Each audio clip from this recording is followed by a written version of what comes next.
गुरुर्ब्रह्मा गुरुर्विष्णु गुरुर्देवो महेश्वरः गुरु साक्षात् परब्रह्म तस्मै श्री गुरवे नमः।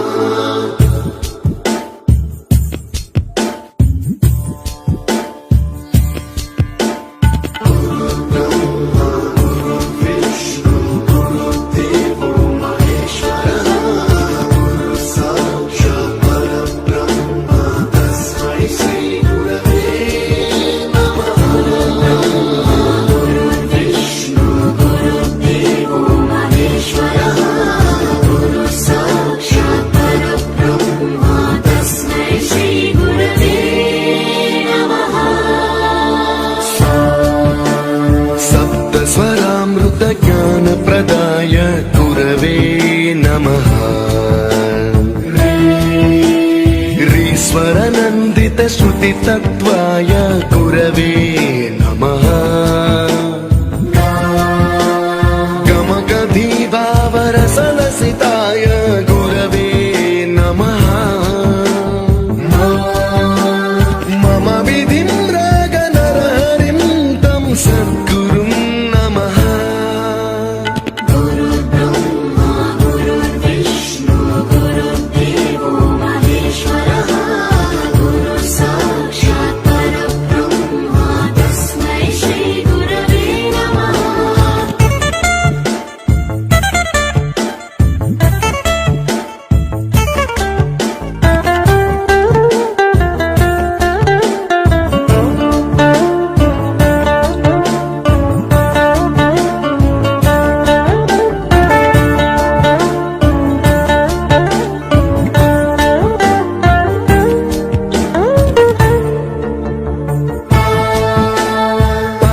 कृपाय परहिताय कृतिनुत गुरवे नमः। दशशतवाद्य वेद्याय पूज्याय मद्गुरवे नमः। निगमावरणे स्वरसिंहासने रागराजराजं तं वरगुरुं नमः।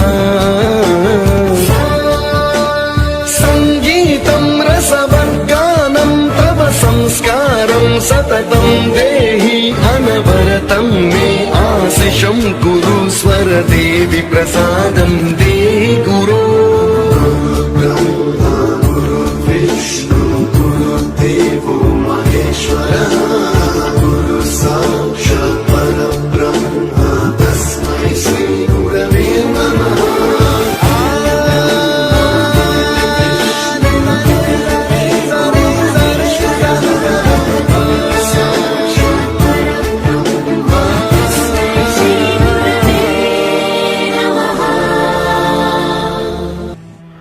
बंदी छोड़ सतगुरु रामपाल जी महाराज की जय हो। परमात्मा की सभी प्यारी आत्माओं को पवनदास का सत साहिब।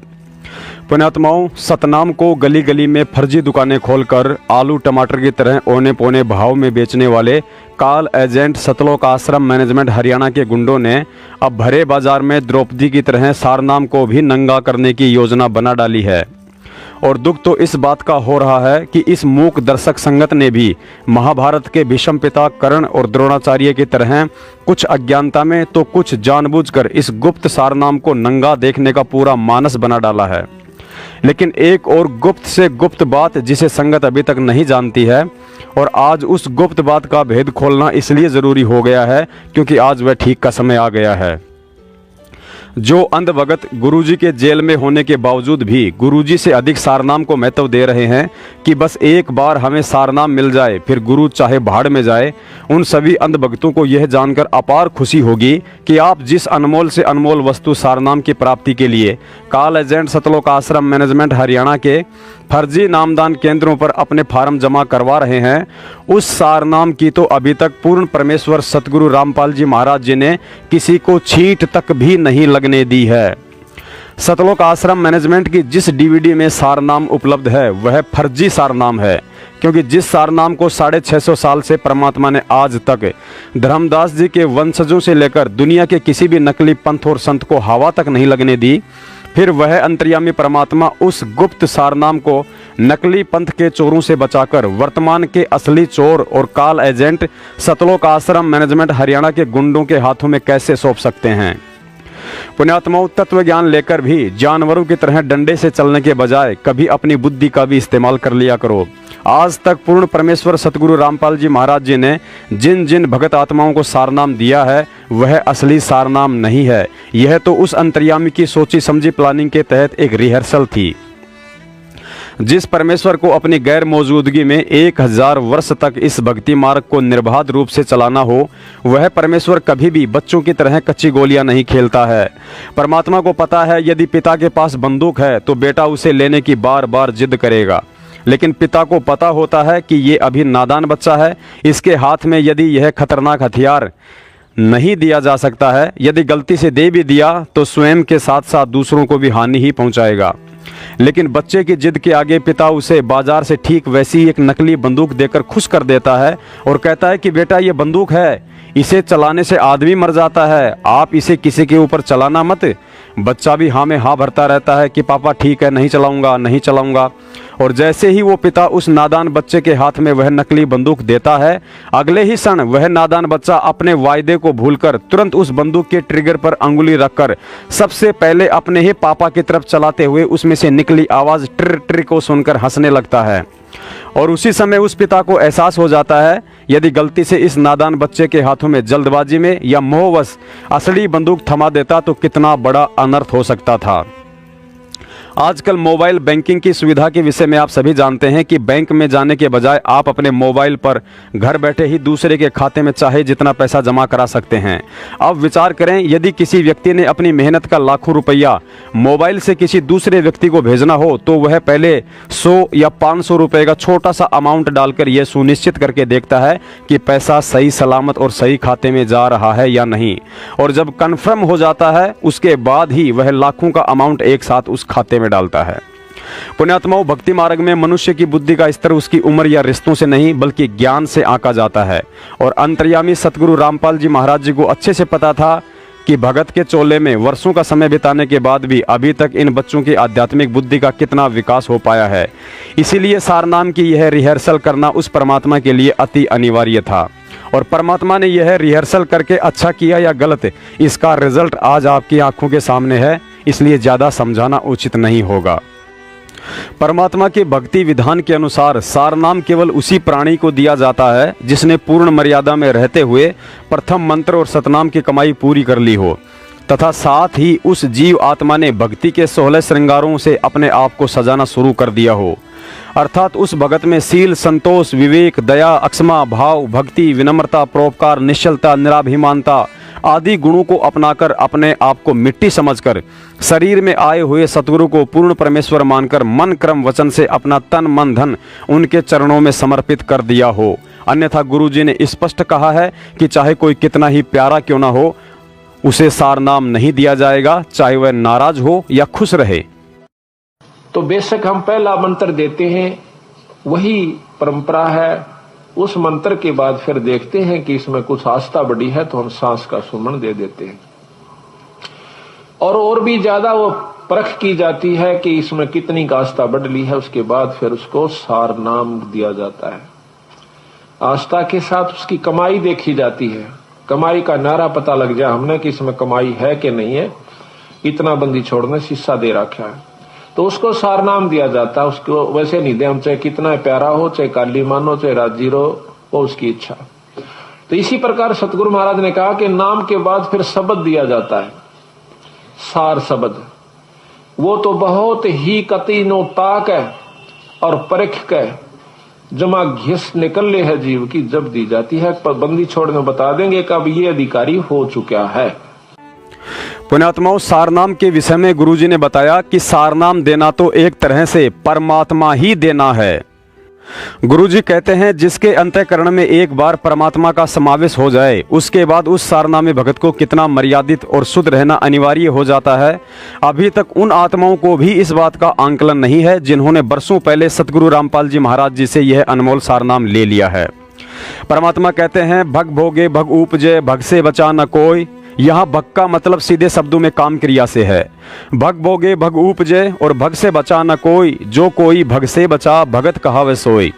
पुण्यात्माओं, हम नादानों को इस भक्ति मार्ग पर लगाए रखने के लिए परमात्मा को बहुत कुछ सहन और हमें समझाने के लिए ढील देनी पड़ती है, वरना सतलोक प्राप्ति के इस भक्ति मार्ग में जिस दिन पति और पत्नी दोनों को नाम दीक्षा मिल जाती है, उसी दिन से वे दोनों के दोनों परमात्मा के शब्द के बेटा बेटी हो जाते हैं।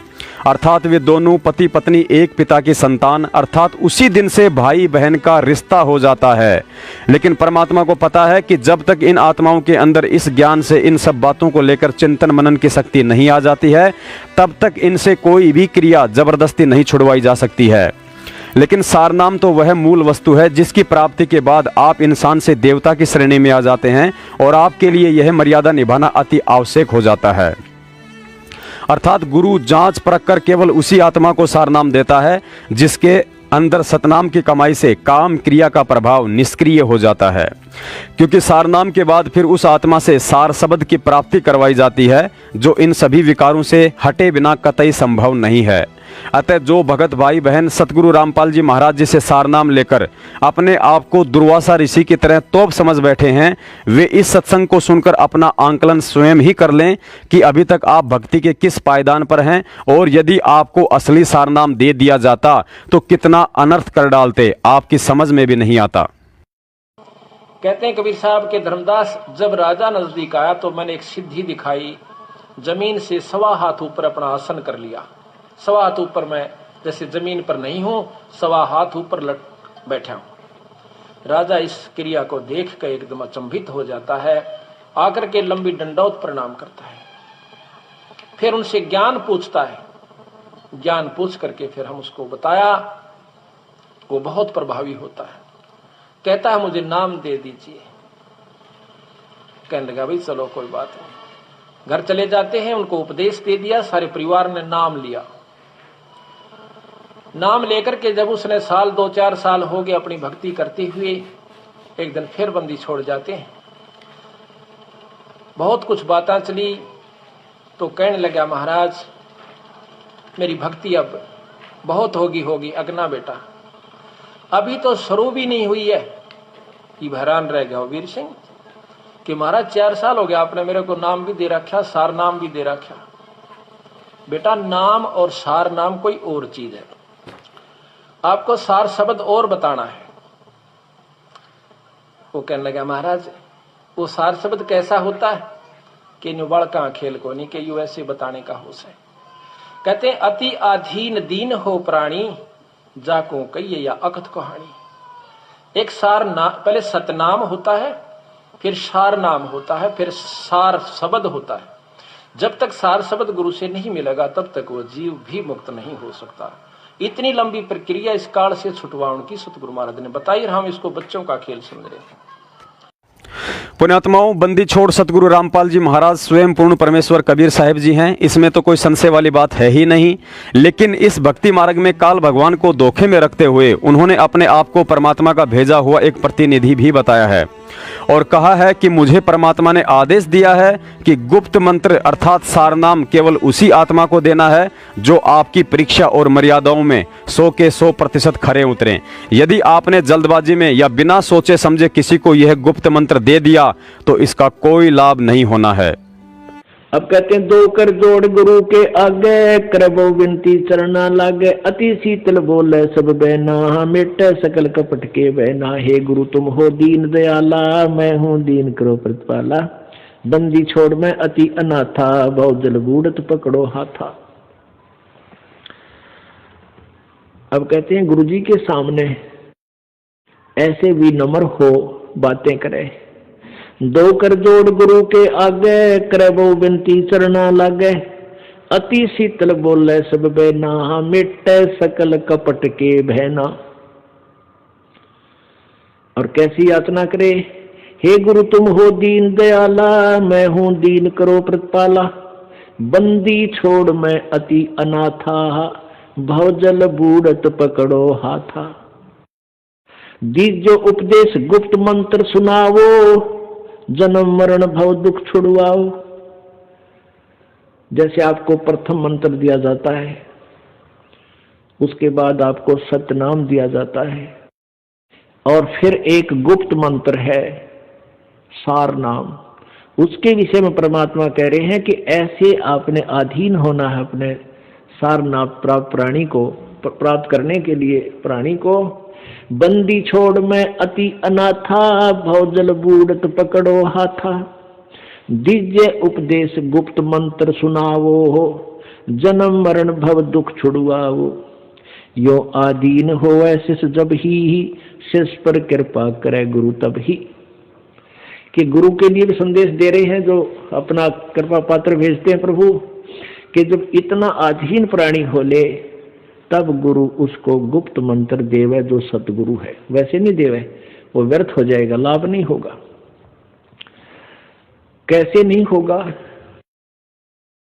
जैसे एक समुद्र में सीप होती है, सीप, और उस सीप में एक प्राणी होता है, जैसे आपने शंख देखे होंगे, शंखले से इस टाइप का ये जीव का ऊपर कवर होता है। तो उसमें एक सीप में एक जीव एक सीप होती है, जीव ही होता है वो, उसका कवर ऐसा होता है, उसका शरीर जैसा शंख का आपने देखा होगा, ऐसा उसका शरीर होता है। और वो सीप समुद्र में ही रहती है, जल से बाहर नहीं जाती। और उसको जब प्यास लगती है वो जल के ऊपर आ जाती है समुद्र के, और आसमान से जब वर्षा हो रही हो, रजा हो प्रभु की, उस समय आसमान से वर्षा हो तो उस वर्षा के जल को वो मुख में ग्रहण कर लेती है, और उस आसमान से गिरे हुए जल से को प्राप्त करके मुंह बंद कर लेती है। फिर उसमें मोती बनता है, अन्यथा मोती नहीं बने।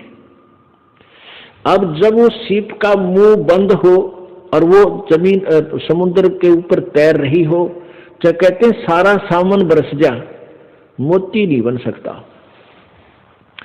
तो क्या कहते हैं परमात्मा कि जब आप में इतनी तड़प होगी तो आपके अंतःकरण रूपी सीप का मुंह खुल गया, और उस खुले मुंह में जब वो गुप्त मंत्र डाला जाएगा तो आप फिर वो उसमें मोक्ष रूपी मोती बन पाओगा। अन्यथा अगर आपका अंतःकरण का मुंह नहीं खुला, अच्छा कितनी बार वो मंत्र दे दें, आपका कभी काम नहीं आएगा। पुण्यात्माओं, एक तरफ तो दुनिया के किसी भी पंथ और संत के पास ये गुप्त मंत्र अर्थात सारनाम नहीं है, और दूसरी तरफ जिन लोगों को सारनाम मिल चुका है, आज उनके गाली गलौच, लठबाजी और बात बात पर माँ बहन एक कर देने वाले आचरण को देखते हुए यह बात हम सौपन में भी नहीं सोच सकते हैं कि संत रामपाल जी महाराज जी ने उन भक्तों को जल्दबाजी में या बिना सोचे समझे सारनाम दे दिया होगा। अतः यहाँ इसका सीधा सा मतलब यही निकलता है कि उन लठबाज और गालीबाजों के पास वह असली सारनाम नहीं है जिसके विषय में गुरुजी ने ऊपर इस वीडियो में बताया है। अब यहाँ आपको शंका हो सकती है, यदि संत रामपाल जी महाराज जी ने उन लोगों को वह असली सारनाम देने की अभी तक कोई गलती नहीं की है, तो फिर उन्हें वर्षों पहले प्रथम मंत्र देकर अपनी शरण में लेने की गलती क्यों की? यदि वे अंतर्यामी हैं तो क्या उन्हें उस समय इनका आचरण दिखाई नहीं दे रहा था? पुण्यात्माओं, यह भी सत्य है कि संत रामपाल जी महाराज जी अंतर्यामी हैं और उन्हें हर समय सब दिखाई देता है, और यह भी सत्य है कि उन्हीं ने उनको प्रथम मंत्र देकर अपनी शरण में लिया था। पुण्यात्माओं, इस भक्ति मार्ग में सतगुरु के द्वारा किसी को मंत्र दीक्षा देना और अपनी शरण में लेना, इन दोनों में बहुत गहरा अंतर है। परमात्मा की वाणी है कि ताते सतगुरु शरणा लीजे, कपट भाव सब दूर करीजे। अर्थात नाम दीक्षा लेने के बाद भी यदि उस भगत ने अपने अंतर मन से गुरु के प्रति कपट भाव का त्याग नहीं किया, तो वह हाथ में रक्षा सूत्र और गले में लॉकेट लटकाने के बाद भी सतगुरु की शरण में नहीं माना जाता है, और वह कभी भी भक्ति को त्याग कर गुरु विमुख हो सकता है। गुरुजी बताते हैं कि पिछले 4 युगों में केवल उन्हीं कुछ गिनी चुनी आत्माओं को सारनाम देकर सतलोक भेजा गया है जिन्होंने सतगुरु को पूर्ण ब्रह्म परमेश्वर स्वीकार किया था। अन्यथा उन आत्माओं के अलावा आज 40 लाख वर्ष तक परमात्मा लाखों करोड़ों आत्माओं को भिन्न भिन्न रूप में आकर मिले और अपना ज्ञान दिया, लेकिन उन आत्माओं ने उस शरीर रूप में आए हुए परमात्मा को परमात्मा स्वीकार नहीं किया। और जब तक हम अपने गुरु को अपनी तरह एक सामान्य इंसान के रूप में देखते रहेंगे कि ये तो हमारा गुरुजी है, अपने गुरुजी से 2 बातें सीखकर आज हमको ज्ञान दे रहा है, तब तक हम लाख जन्म भी काल के फंद से नहीं छूट सकते हैं। इस बात को बड़ी गहनता से समझाने के लिए कि जब तक आप गुरु को गुरु ही मानते रहोगे तब तक आपका दाव नहीं लगने वाला है। गुरुजी ने एक अनमोल सत्संग के माध्यम से राजा बीर सिंह और चंद्रप्रभा का उदाहरण देकर हम बिचली पीढ़ी के मूर्खों को समझाने की बेजोड़ कोशिश की है। गुरुजी ने बताया कि कबीर साहब ने काशी नरेश बीर सिंह बघेल और एक चंद्रप्रभा नाम की बहन को सतनाम दिया था, लेकिन वे दोनों कबीर साहिब जी को केवल अपना गुरु ही मानते थे। चंद्रप्रभा ने कबीर साहिब को गुरु बनाकर अभी तक भगवान केवल श्री कृष्ण जी को ही मान रखा था और उसके लिए एक धोती तैयार की हुई थी। इधर राजा बीर सिंह ने कबीर साहिब जी से सारनाम देने की प्रार्थना की तो कबीर साहिब जी ने कहा कि आपको सारनाम उस समय दूंगा जब आप मुझे चंद्रप्रभा से वह धोती लाकर दोगे जो उसने अपने भगवान जगन्नाथ के लिए तैयार कर रखी है। राजा सैनिक के साथ चंद्रप्रभा के घर गया तो उसने धोती देने से मना कर दिया कि यह धोती तो मैंने अपने इष्ट जगन्नाथ के लिए बनाई है। बीर सिंह ने वापस आकर सारी घटना कबीर साहिब जी को सुनाई तो कबीर साहिब जी ने कहा कि आप उस बहन के साथ 2 सैनिक भेज दो, जब वो जगन्नाथ में धोती चढ़ाकर वापस आएगी तो आपको सारनाम दे दूंगा। चंद्रप्रभा जगन्नाथ में धोती चढ़ाने लगी तो धोती को जगन्नाथ ने दूर फेंक दिया और आकाशवाणी हुई कि नालायक, सारी दुनिया का जगन्नाथ तो वह कबीर है जिसने काशी में तेरे से धोती मंगवाई थी और तूने उसे धोती देने से मना कर दिया था। चंद्रप्रभा को अपनी गलती का एहसास हुआ। रोती हुई कबीर साहिब जी के पास वापस आई। सैनिकों ने राजा के सामने आकाशवाणी की वह सारी घटना सुनाई तो राजा भी कबीर साहिब जी के चरणों में गिर गया और रोने लगा कि भगवान, अभी तक तो हमने आपको हमारी तरह एक मानुष ही मान रखा था। तब कबीर साहिब जी ने कहा कि नालायकों, जब तक तुम गुरु को मानुष मानकर उस पत्थर के जगन्नाथ को ही भगवान मानते रहोगे तब तक तुम्हें सारनाम नहीं दिया जा सकता। अब तुम्हें दोबारा से प्रथम नाम दिया जाएगा। पुण्यात्माओं, यह सत्संग सुनकर विचार कर लेना कि जब तक हम गुरु को प्रकट होकर आया हुआ पूर्ण परमात्मा नहीं मानेंगे तब तक हम सारनाम तो कोसों दूर की बात है, प्रथम नाम के लायक भी नहीं बनते हैं।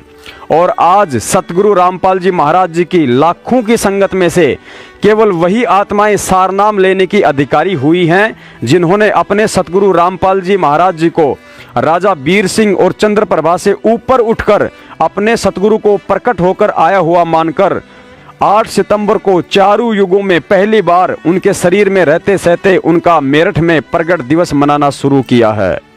बाकी काल एजेंट सतलोक आश्रम मैनेजमेंट वालों के पीछे लगे हुए जितने भी सतनामी और सारनामी भगत हैं, जो आज भी अपने गुरु को पूर्ण परमात्मा ना मानकर पत्थर के जगन्नाथ की तरह आज भी काशी वाले कबीर जी की फोटो को ही भगवान मानकर कभी रोहतक में तो कभी जबलपुर में ड्रामेबाजी करने के बजाय 8 सितंबर 2019 को सतगुरु प्रगट दिवस नहीं मनाया है, उन्हें तो अभी राजा बीर सिंह बघेल और चंद्रप्रभा की तरह यदि भक्ति करनी है तो दोबारा से प्रथम नाम लेना ही पड़ेगा, क्योंकि इस सत्संग के माध्यम से गुरुजी ने स्पष्ट कर दिया है। और यह सत्संग सुनकर इन फर्जी नामदान केंद्रों से फर्जी सारनाम लेने वाली आत्माएं स्वयं विचार कर लेना कि आपकी तो अभी औकात ही क्या है जो आप अपने आप को मूर्खता में सारनाम के लायक समझ बैठे हो। घर आकर उसने अपनी रानी से सारा करिश्मा बताया कि परमात्मा आए हैं, ऐसी रक्षा कर दी, हम सारे मरने थे। इससे प्रभावित होकर रानी ना मान्या करती, रानी ने भी नाम ले लिया, यानी पूरे परिवार में। अब परमात्मा ने कहा कि अब तू भक्ति कर, तुझे सतनाम दे दिया है, बकवाद छोड़ दिए भी। बोला ठीक है। फिर कहा कि तुझे कुछ दिन में सारनाम दूंगा। अब कुछ वर्षों के बाद राजा ने कहा कि प्रभु आपका दास इस योग्य हो गया हो, सारनाम के दया करियो।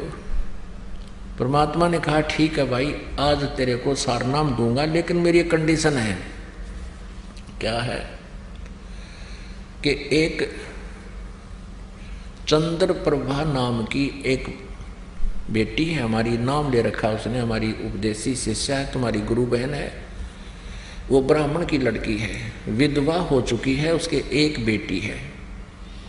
उसको वो भी जानता था, राजा भी जानता था उस बहन को कि अच्छा जी वो, हाँ, उसके पास एक धोती है, धोती साड़ी जिसको बोलते हैं, और मुझे चाहिए, आपको उपदेश दूंगा ना सारनाम, तो मुझे एक सफेद कपड़ा चाहिए, सूचा स्वच्छ, और उस लड़की ने अपने ही आंगन में बाड़ी बीज के, कपास का पौधा बीज के, कई पौधे, और उसमें से जो कपास चुग के उसको लोड के उसकी धागा यानी काट के उसकी उसने अपने हाथों से एक धोती बना रखी है। और वो धोती तू लाकर दे, बाजार से नहीं चलेगा कपड़ा, वो स्वच्छ कपड़ा है और धोती बना रखी है। और वो धोती तू लाकर दे, बाजार से नहीं चलेगा कपड़ा, वो स्वच्छ कपड़ा है और ये सारनाम देना है। ये तो एक लीला थी मालिक की, वैसे सारनाम में इसकी आवश्यकता नहीं थी। उनका भ्रम तोड़ना था, क्योंकि हम रीस तो कर लेते हैं, सारनाम मिला, मिल भी जाओ तो फिर वो खरे नहीं रहे तो वो फिर खत्म हो जाता है। इसलिए परमात्मा पहले पूरे तैयार करते हैं।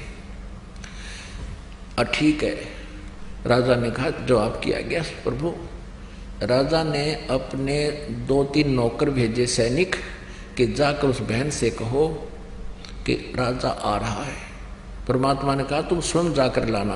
अच्छा है।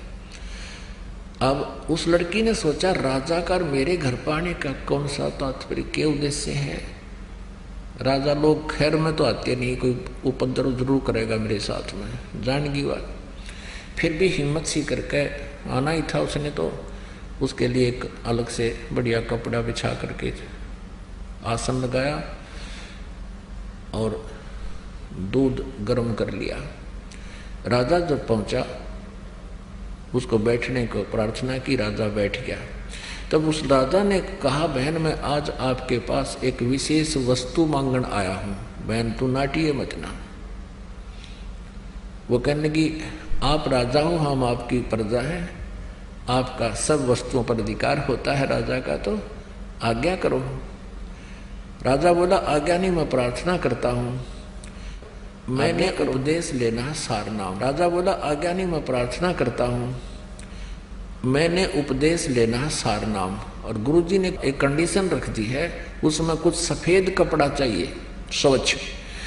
आपके पास गुरुदेव ने एक धोती बताई है, वो धोती जो तूने, तो लड़की ने कहा कि धोती तो मेरे पास बहुत है, दे दूंगी। नहीं, वो धोती दे मुझे जो आपने गंगा जल से लाकर के कपास के पौधों को सींचा है और फिर उसमें जो कपास उगी है उसको लोड कर काट के और उसका कपड़ा से धोती बनाई है, वह धोती मंगवाई है गुरुदेव ने। इसकी जो कीमत तू मांगेगी बहन मैं दे दूंगा। तो लड़की कहने लगी किसी कीमत पर भी इस धोती को मैं नहीं दे सकती, क्योंकि मैंने इसको अपने भगवान जगन्नाथ के लिए तैयार किया है। जगन्नाथ का मंदिर है उड़ीसा में, और वहां भगवान की मूर्ति पर चढ़ा कर आऊंगी इस धोती ने। इसमें एक एक तार मेरा भगवान के प्यार का जुड़ा हुआ है, ये मैं तुझे राजा किसी कीमत पर नहीं दे सकती, मुझे मजबूर ना करना। राजा ने कहा बहन सोच ले, मेरे जीवन का सौदा है, मुझे सारनाम नहीं मिला तो मेरा जीवन व्यर्थ हो जाएगा। तू 5 गांव ले ले मेरे तय, जो मुंह मांगे तुझे धन दे दूंगा, तो मुझे धोती दे दे। वो लड़की कहने लगी मैं इस धोती को आपको नहीं दे सकती, तेरे राज को त्याग सकती हूँ, फांसी दे मैं फांसी पर चढ़ सकती हूँ, जबरदस्ती छीन सकता है, मैं अपने भगवान की धोती नहीं दे सकती।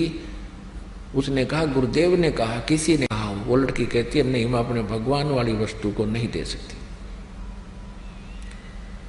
अब राजा क्योंकि भगवान से डरने वाला था, मालिक का ज्ञान सुन रखा था ना, उसका 2 मारो जूतर उठा लेता था, ऐसे चलना नहीं था।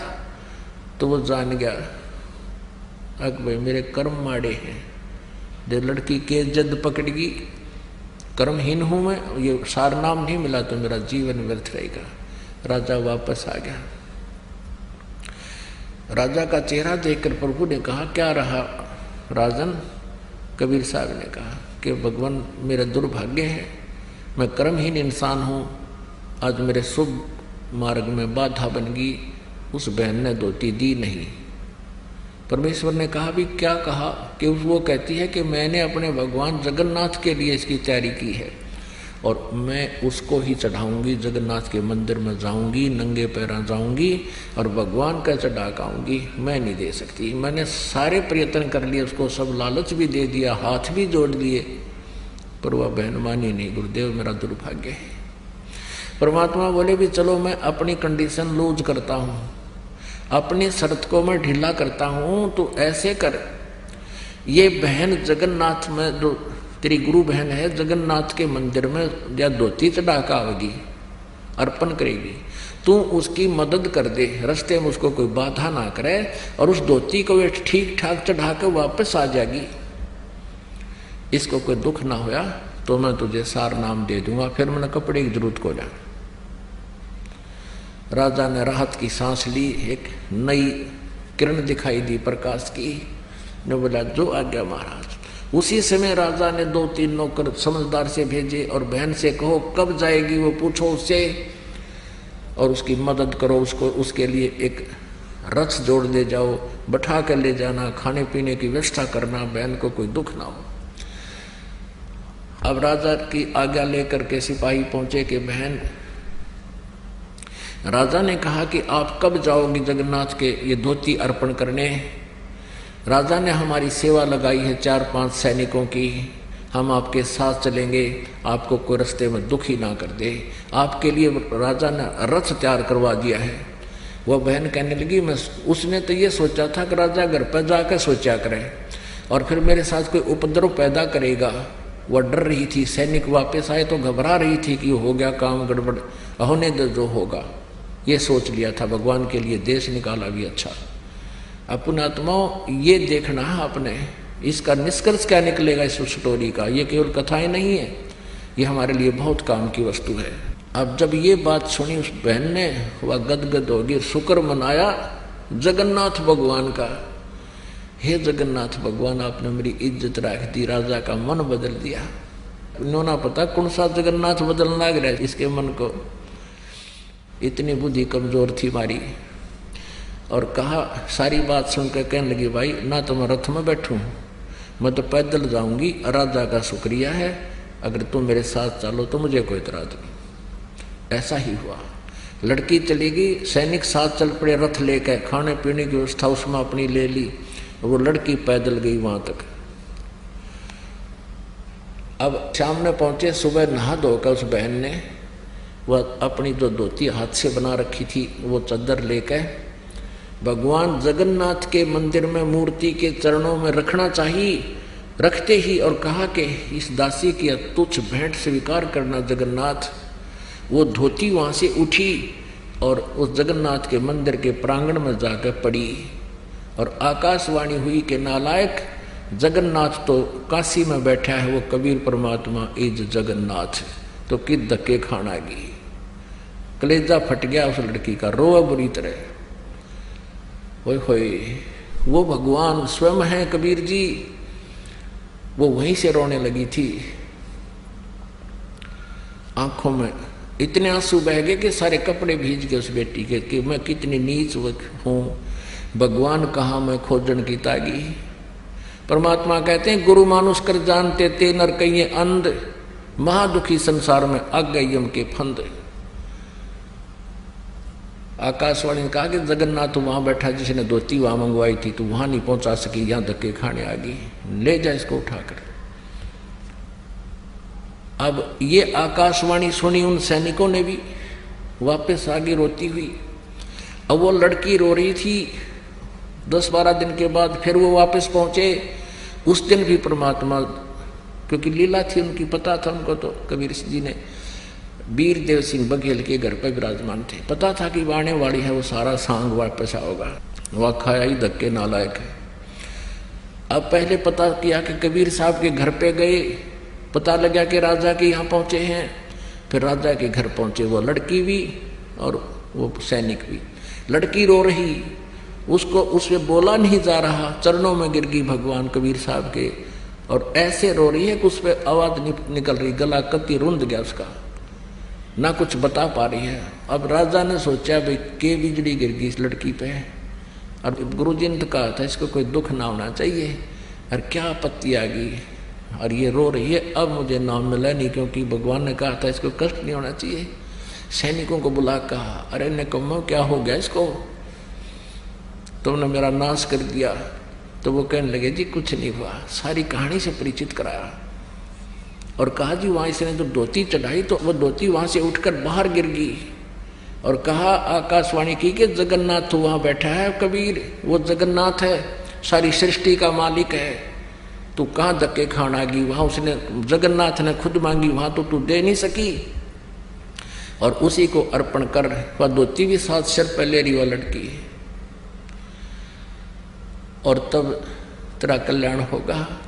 अब दोनों का एक तीर से दो शिकार किए परमात्मा ने। वीरदेव सिंह का विश्वास था कि कबीर इज गॉड, और न उस नालायक का विश्वास था कि कबीर इज गॉड। गुरु बना रखा, लेकिन भगवान वो पत्थर बना मान रखा था वो जगन्नाथ का। अब दोनों का हृदय साफ हुआ, परमात्मा के चरणों में गिर गए। परमात्मा ने कहा प्रथम नाम दोबारा लो, द्वितीय दोबारा लो, फिर भक्ति करो जब सार नाम दूंगा। बोलो सतगुरुदेव।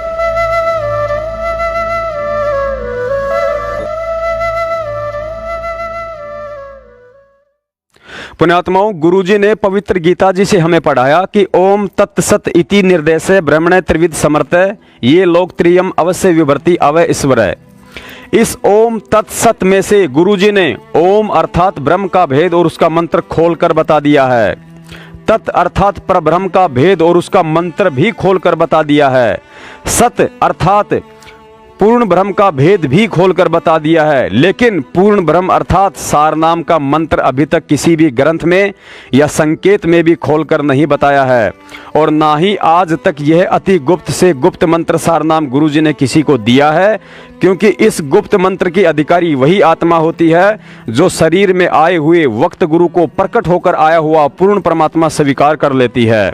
लेकिन अफसोस, सतलोक आश्रम मैनेजमेंट, उसकी ठग सेना और उसके पीछे लगी हुई अंध संगत में से कोई भी आज की तारीख में यह बात स्वीकार करने को तैयार नहीं है कि सतगुरु रामपाल जी महाराज जी 8 सितंबर 1951 में प्रकट होकर आए हैं। ये लोग गुरुजी को मात्र कबीर साहिब जी का प्रतिनिधि ही समझते हैं।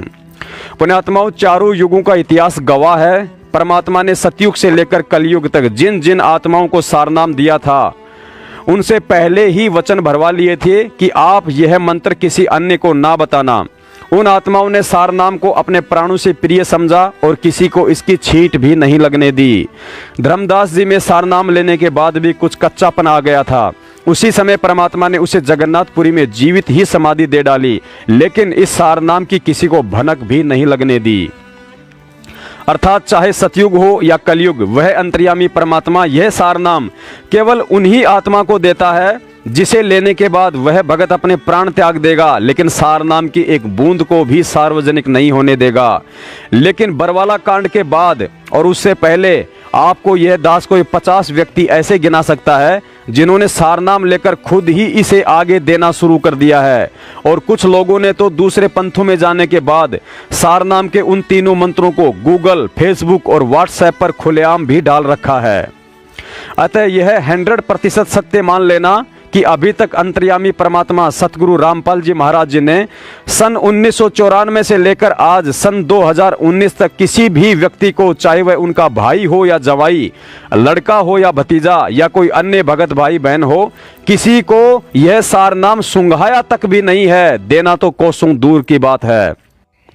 इसके अलावा पवित्र सारनाम के विषय में तो गुरुजी ने स्पष्ट आदेश दिया हुआ है कि सारनाम तो वह गुप्त वस्तु है, यदि पति पत्नी दोनों को भी मिला हुआ है तो वे आपस में भी सारनाम का जिक्र नहीं कर सकते कि वे कौन से मंत्र हैं तथा कैसे जाप किया जाता है। इसके अलावा गुरुजी ने यह भी एक सत्संग में खुलकर बताया हुआ है कि जब तक यह दास शरीर में है तब तक सारनाम को स्वयं ही देगा, तथा डीवीडी से सारनाम का दान मेरे सतलोक जाने के बाद देने की व्यवस्था की जाएगी। फिर यह काल एजेंट सतलोक आश्रम मैनेजमेंट हरियाणा गुरुजी के शरीर में रहते सहते कैसे डीवीडी से सारनाम का दान कर सकता है। अर्थात यह फर्जी सारनाम है, जिसको देने वाला तो मूर्ख है ही है, लेने वाला उससे भी बड़ा महामूर्ख होगा। इसके अलावा आप किसी भी सारनाम प्राप्त भगत से पूछ सकते हैं, वह भी आपको यही बताएगा कि गुरुजी ने मुझे सारनाम डीवीडी से नहीं बल्कि अपने मुख से ही दिया था और शुद्ध भी स्वयं ही करवाया करते थे। सुनिए गुरुजी का सत्संग, जिसमें साफ साफ कहा है कि डीवीडी से सारनाम देने की व्यवस्था इस दास के सतलोक जाने के बाद की जाएगी। अब भक्ति तो ये दास कराएगा आपको भगवान की दी हुई। जो सौभाग्यशाली और अच्छी तरह ज्ञान को समझेंगे वो तो सतलोक चले जाएंगे। ये दिक्कत आओगी लास्ट के दिनों में, यानी हजारों वर्ष ये ज्ञान चलेगा, हजारों वर्ष ये साइंस की जो विद्या चलेगी, जो ये टीवी है और ये चिप है, मोबाइल है, इनके माध्यम से ये ज्ञान दिया जाएगा। दास तो चला जाएगा सतलोक, ये 5 तत्वों का शरीर छोड़कर, लेकिन ये इलेक्ट्रॉनिक शरीर रहेगा भी दास का, ये नूरी शरीर रहेगा। टीवी पर चला करेगा, नाम दिया करेंगे, नाम चलेगा। ऐसे तो फिर सारनाम भी टीवी सीडी से दिया जाएगा। दास के जाने के बाद व्यवस्था की जाएगी।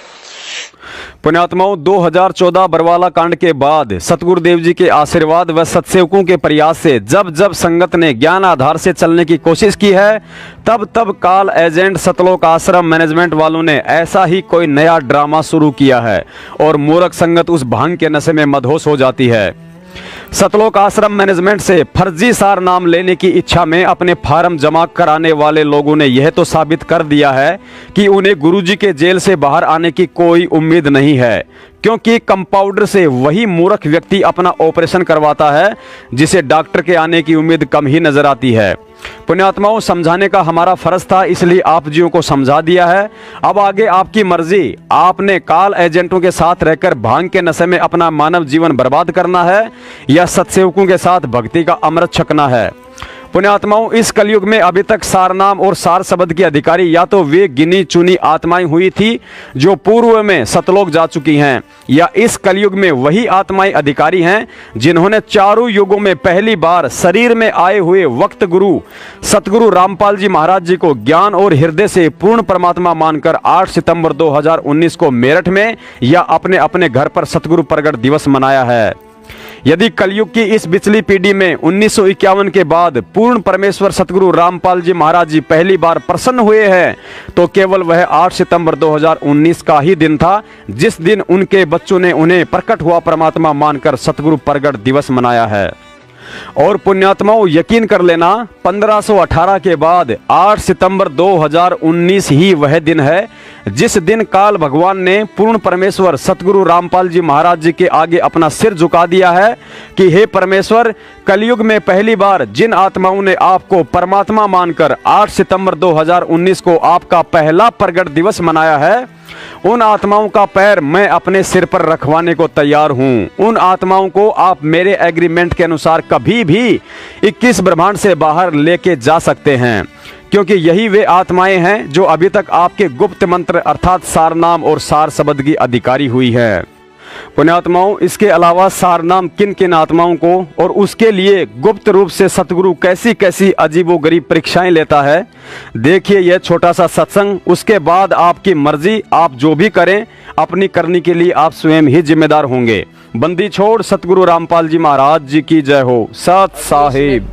बहुत से ऐसे ज्ञान है, क्योंकि ये सत्संग में पहली कक्षा से लेकर के अंतिम पढ़ाई तक का ज्ञान सुनाया जाता है, और जो बच्चे पहली कक्षा के हैं वो पहली वाला ज्ञान सुनेंगे, समझते हैं, और जो उच्च कक्षाएं में हो गए हैं वो उस ज्ञान को भी साथ साथ समझ रहे हैं। अब इसमें क्या बताया है, ये है वो अंतिम, जिनको सारनाम मिल गया है वो समझ जाएंगे इस बात को।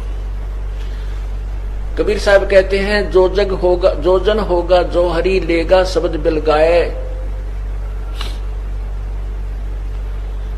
जो जन होगा जौहरी वो लेगा शब्द परख।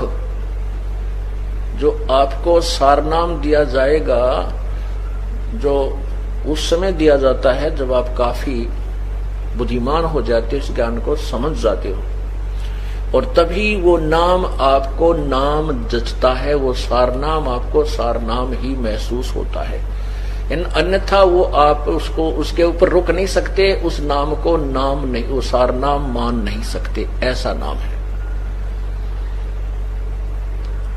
कहते हैं जोजन होगा जौहरी लेगा शब्द परख, और कहते हैं यो सार नाम मेरा आदि का और सुन मत जाइयो सरक। ये जो नाम सार नाम आपको दिया जाता है वो मेरा वही वास्तविक नाम है, इसको सुनकर सरक मत जाना, डगमग मत हो जाना। जोजन होगा जौहरी लेगा नाम परख, वो परख लेगा उस नाम को, कहा वह सही है, ये तो गुरुजी ने जो दिया है सच यही है। और ये कहते हैं यही नाम मेरा आदि का, और सुनकर मत जाइयो सरक, कहते डगमग हो जाओ, यो किसा सारना हो, यो ऐसा हुआ कर सारना, ऐसे मत सोचना। कहते हैं ये मेरा नाम आदि का है। तो यहाँ क्या कहते हैं, सत्य स्वरूपी 5 तत्व का धरनी मेरा जानो ज्ञान अपारा, जो सत्य स्वरूपी नाम साहिब का सोए नाम हम। जैसे अब तीसरा नाम लेने की होड़ सी लगी थी, सार नाम लेने की, सार शब्द लेने के लिए हमने बार बार प्रार्थना आ रही थी कि हमें सार नाम दो जी, सार नाम दो जी, तीसरा नाम दे दो जी। अच्छा भाई, अभी जेल से आए हैं, अभी थोड़ा सा अपनी व्यवस्था में बनाने में थोड़ा टाइम लगे, हमने 2-3 महीने लगे, और आपको सार नाम देंगे, अवश्य देंगे, क्योंकि ये तो आपके लिए सारा साजबाज जोड़ रखा है। अब उनको बुलाया, उनसे परीक्षा ली, तो 485 में तय मेरे ख्याल में 40 पास हुए। ओ तेरा गजब हुई। अब एक तो न्यू तक लाना देगा, बोला जी आपने ढंग से ना बताया नाम देते समय, अरे तेरा गजब हुए। तीसरा नाम तो PhD का है। उसने कहा कि आपने केवल ये बताया था कि ये नाम ऐसे जपना है, दूसरा तत्व ऐसे जपना है, आपने नोतना बताया यो ब्रह्म का है, यो परब्रह्म का है। वह बोला ये सत्संग करते समय मैं बता कौन से राग नहीं गाया करता, यही तो बताता हूं, तुम्हारे को ये देखना था तुम्हारी बुद्धि कहाँ काम करती है। वो तेरा गजब हो। और फिर मन ने उलाना देने का, आपने ढंग से ना बताया, यह भी उलाना उठूंगा भाई। आए सत्संग में बताता हूं, हर बार कहता हूं कि तत्व यो ब्रह्म ओम ब्रह्म का जाप है, और तत्व जो दूसरा मंत्र ये पर ब्रह्म का जाप है, और तीसरा पूर्ण ब्रह्म का जाप है। और फिर भी उलाना मेरे सिर पे। और तेरा पहली क्लास की बातें करते हो बच्चे, कोई बात नहीं, इसलिए आपको बार बार बुलाया गया है, और ये अभ्यास आपका होगा। तीसरा नाम देना तो परमात्मा ही देना है, और उसमें फिर आपके पास समय भी नहीं है।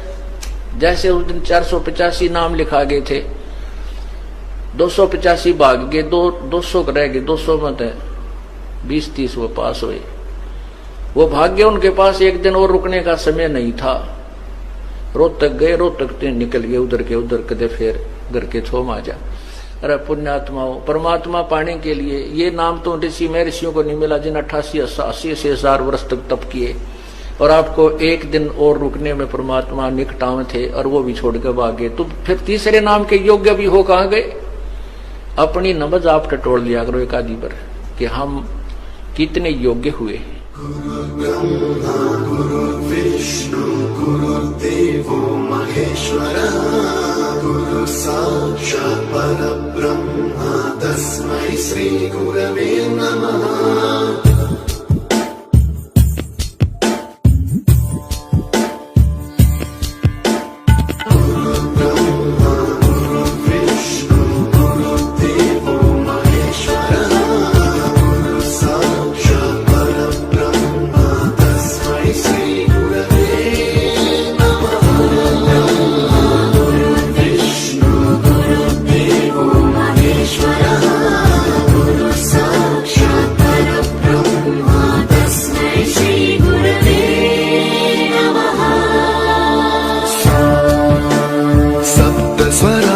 ज्ञानप्रदाय गुरवे नमः। ईश्वरानन्दित श्रुतितत्त्वाय गुरवे नमः। गमगभीभावरसलसिताय गुरवे नमः। मम विधिं रागनरहरिं तं सद्गुरुं नमः।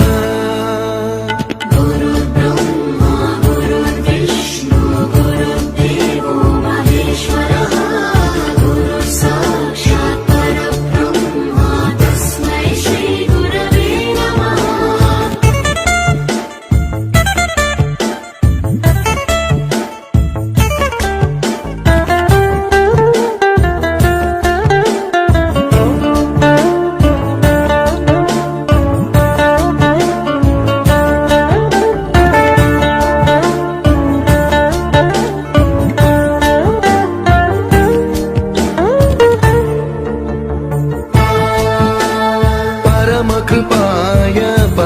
श्रीनिवासाय कृतिनुत गुरवे नमः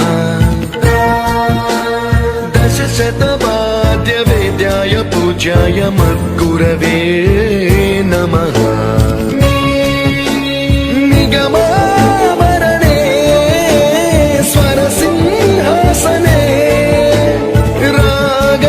रागराजराजं तं वरगुरुं नमः